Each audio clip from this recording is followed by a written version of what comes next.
And welcome to the Manchester Culture Bunker. Don't forget to like and subscribe. Loads of great content.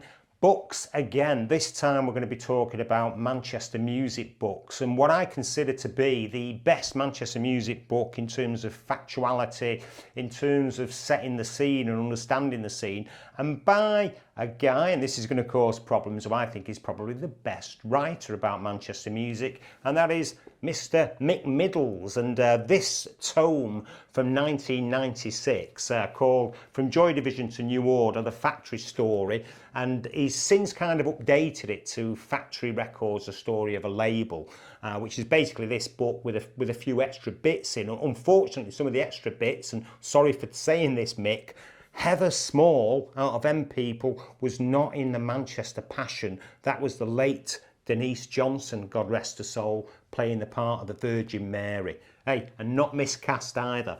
But this is amazing because it was written in 1996. Tony Wilson's still very much alive. Rob Gretton's very much alive. It tells the story of Manchester from when we had nothing. Because let's face it, up until about 1976, 77 and Buzz Cox, and then Tony Wilson getting involved and interested in the scene, you know, Manchester was a little bit of a cultural graveyard in that way. All our good days seem behind us, you know, the Industrial Revolution, splitting the atom, inventing the computer, Emily Pankhurst, you know, the Peterloo Massacre, even the 1960s with all those bands like Herman's Hermits, the Hollies, you know, Wayne Fontana and the Mindbenders. All of that was in the past. All we had was 10cc and nothing else. We were in the shadows, culturally speaking, in terms of pop music culture especially, in the shadow of Liverpool, London, Glasgow, Birmingham, you name it, we were behind them. Then suddenly Tony Wilson came along like a cultural colossus and said, get off your cultural knees. You're living in a great place. You're living in a city that was cool. Now, we didn't believe him, but we wanted to believe him. And a lot of that is in this book. Now, there's been loads of Manchester music books or books that are set to a Manchester background. And I'm one of those people who, the minute I hit something inaccurate, like on page 9, page 1 in one particular instance, I go, there's no point reading the rest of the book. If they can't even get this obvious bit right, the rest of it is going to be wrong.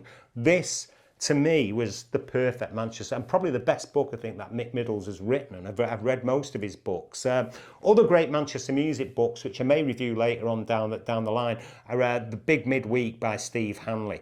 Absolutely fantastic, all about his days in the fall, but maybe more interestingly to me, you know, not just talk about Mark E. Smith, but talk about his own family background, his dad being from Dublin and having a pie shop and all the rest of it. And it just sets the whole background scene to one of Manchester's coolest bands. But as a Manchester music book, I would recommend, if you can get the old copy of this, or get the updated version, you know, Factory, the story of a record label. And, you know, it's got all the same stories in and it's been updated. But, yeah, check out all of Mick Middles' stuff.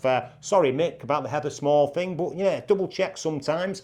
And I'll see you next time. Don't forget the Manchester Culture Bunker, books, music, even some art. All you've got to do is click and subscribe.